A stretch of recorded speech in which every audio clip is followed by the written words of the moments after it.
Hey everybody, John with OWL. Now, in the first part of this video, you saw the installation of the gear rail, and you have to do that first because this blocks the access to that bolt. And if you put this in first, you'll have to end up taking it out to get the gear rail in.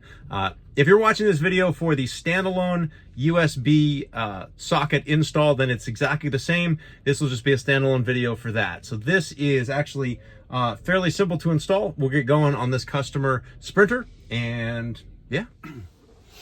All right, the lighting's not great in here, so I got a light up here, so hopefully you can see all right. This is what we're trying to get away from, people. Look at the size of this thing. So, and it's just hanging out of this, and it looks garbage. This cup holder is held in by plastic snaps, and all you have to do is lift up on it. So I usually start at one end, and then just lift. Now, this van is a little bit different in that it has a power sliding door. They don't do that anymore because they had a lot of problems. Mercedes had a lot of problems with them.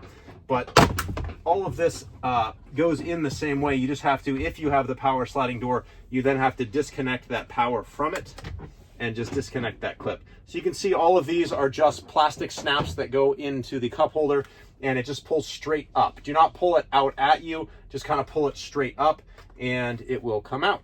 Once that is out, this socket down here, so it's this cigarette lighter socket, and that is this wire right here. So you're going to see that there is brown and black wire, and of course, like all things German, the black is the hot. So what we've actually done with this socket is we have soldered on our own wires, and it's really simple. You're going to connect black to black and brown to brown. We've made it incredibly easy for you, and we also have a clip that we're going to use to make it even easier, so you don't need to cut or solder anything. And then we're going to install the actual hub here, and where you install it is really kind of up to you. You could also install it over here. Once you get this cup holder out, you've got good access anywhere in here. You could also install it down here. You've got access there. I take that back. There's a bracket under there, so we don't want to install it there. But you can install it there. You can install it down here in the cup holder. So you could install it and make it even more hidden down here or even in the side. So lots of options here. And the reason that is because we have this USB port that we actually had made specifically for us, and you see that it's got no depth on the back of it. It is a face mount USB socket, whereas most of these are the shape of cigarette lighters, and they have a really long back on them. So like you couldn't put it right here because they have such a long stick out. So that's one of the major advantages to this over the other ones. The other thing that's kind of nice, some people may not like it, some people will, is the on-off power button, so you can turn things on and off. So what you need to do this installation is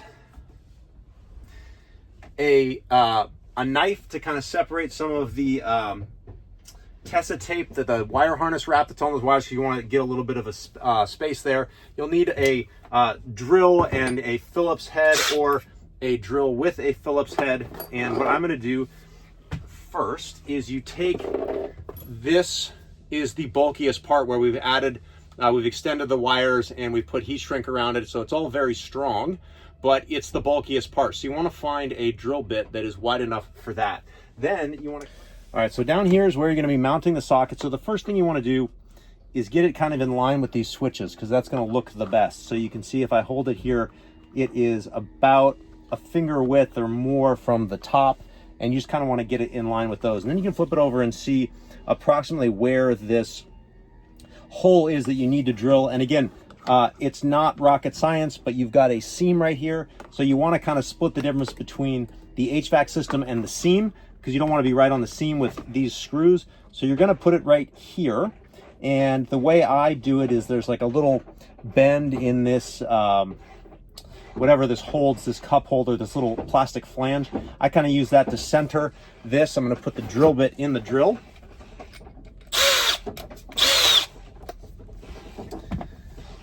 And then what I can do is flip this over to get the height. So I'm going to line this up with that. And then I remember that we were about right there. So I'm going to drill a hole right a little bit higher than this, because the wires can go up, so we can get the right height. I've got this matched on there. I've got this kind of where that needs to go. And then we'll measure it again just to double check. Yep, that's correct. And then height wise, that's correct. So now we're just going to drill one hole. And once you've got the hole drilled, you're going to be able to feed this through. Now, before you, actually, you don't need to do it before, but it's easier to get this little cover plate off. It is a bit of a pain to get off, certainly after it's installed. So this little cover plate comes off. You want to take it off now because it's easier to take off when it's out. It hooks in with these 4 tabs, 1, 2, 3, 4, and they index here, here, here, and here. So you can just get a little flathead if it's snapped in and you need to get it off. So now we're going to feed those wires through that hole that we made. Just grab them on the back side, super easy. That's a little bit tight, but it fits. And you just want to pull that. And then you can see we're kind of dead on with that. So now what we can do is install the screws that came with the kit. So these are the screws that come with the kit.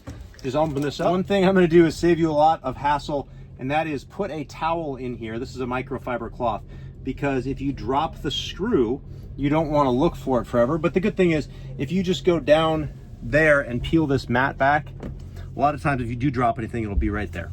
So anyway, I'm just doing that to catch the screw if I drop it, which I have been known to do. So again, you want to kind of center the screw on the slot so you have some adjustability, but you want to make sure this is in line with that switch panel, and then you just drill it in. And you're going into plastic, so you want to, you can, as I'm going to here, set your drill very lightly, but realistically, you don't even want to get to the clutch. You just want to install it very, very lightly and not spin it because it's going into plastic.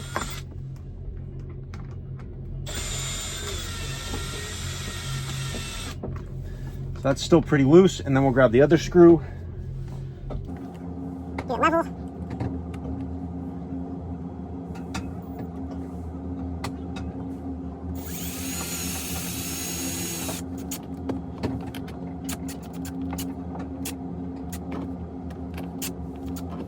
All right, so now we're nice and solid and level, and you can see how that works. And if you need to adjust it a little bit, you can. And I would suggest that you do the last little bit by hand with a Phillips, or you can even take this yourself and just tighten it by hand. And that'll just keep everything nice and tight without stripping it out. Now, worst case scenario, if you do strip this out, it's not a big deal because you can actually fit your hand in there. So any small bolts, you can just run a bolt and put a nut on the back side, and you might even choose to do that from the beginning, but this works perfectly fine if you want to do it just like this.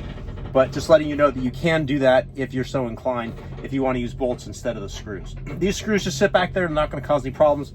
So next, we're going to move on to these wires. So what you're going to do, this is a pretty cool little wire tap. I'm not a huge fan of wire taps in general, but there's really no good way to do this, and it's going to save a lot of time and effort with cutting up these wires and soldering and so on, and not everyone knows how to solder. So what you're going to do is you're going to do the brown wire in the right hand side. It doesn't really matter, but you just have to be consistent. So brown wire on the right, and see these little loops in here? I don't know if you can see that. There's little loops. You want to insert the wire into that loop. So brown goes in, and then you want to slide it all the way in until it bottoms out, okay?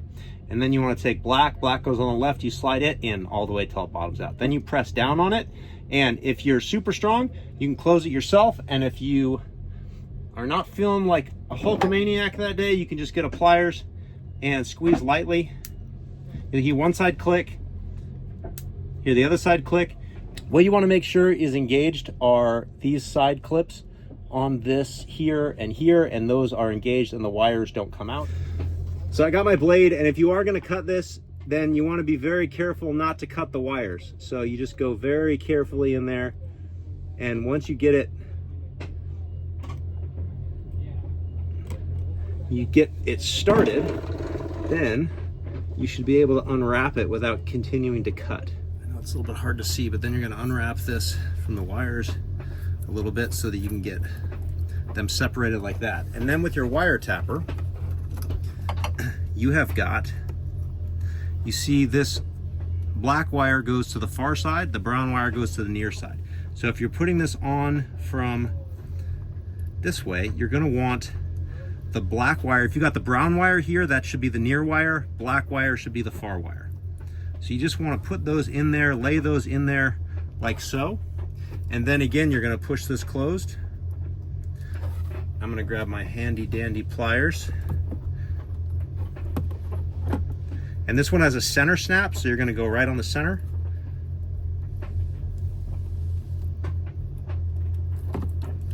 And make sure that that snap is engaged. And it's just that simple. I'm trying to go very slowly so that everyone can see how to do it, but it's really just that simple. I am going to cut this off because I think it looks bad. But there you have it. So you've got that, and you should, at this point, be able to test if your USB is working. Flip open this door, turn your ignition on, power, look at that. We've got power. So this should now power all of your accessories on your gear rail. And if you don't have a gear rail, you should definitely get one. Now that we know everything's working, we can put this faceplate on. This just goes right over the edges, and then you push down and it snaps in place. I've got to remove this again to put the gear rail in, but I wanted to show you how to do this socket, so I'm not going to press this faceplate on, because once you press it on, it is a little bit of a pain to get off. So I'm going to leave that off for now, and then what you're going to do here is you are going to connect this back up. But again, most of you will not have this automatic power sliding door.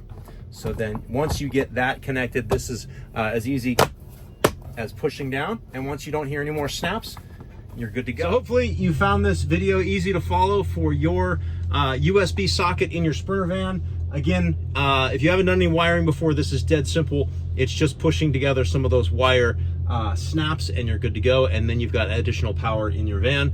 If you want to see other videos, other install videos, other content, please follow our YouTube channel. And if you want to get notified when I come out with these amazing high quality videos, then hit the notification bell.